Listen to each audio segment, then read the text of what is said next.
سلام. حالت خوبه؟ چه خبرها؟ های. مسافرت بودی؟ کجا رفته بودی؟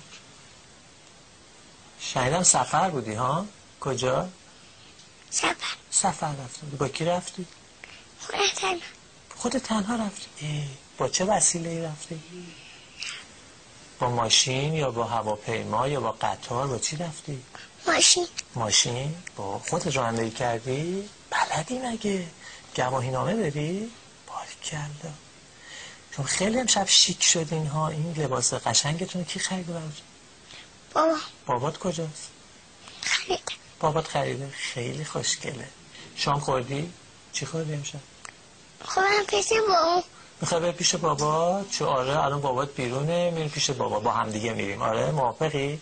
خیلی خوب. پس بخندید کنیم. هیچ وقتی میخندی خوشگلی. تو کیفت چی داری رایم؟ هیچی نداری تو کیفت؟ کیفت خیلی سنگینه که زورت میرسه بلندش کنی؟ زورت نمیرسه؟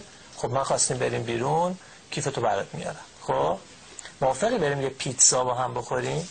نه؟ چی بخوریم؟ هویج بریم بخوریم؟ آب هویج چی؟ خیلی خوب. پس بریم پیش بابات. خیلی ممنون که اومده اینجا.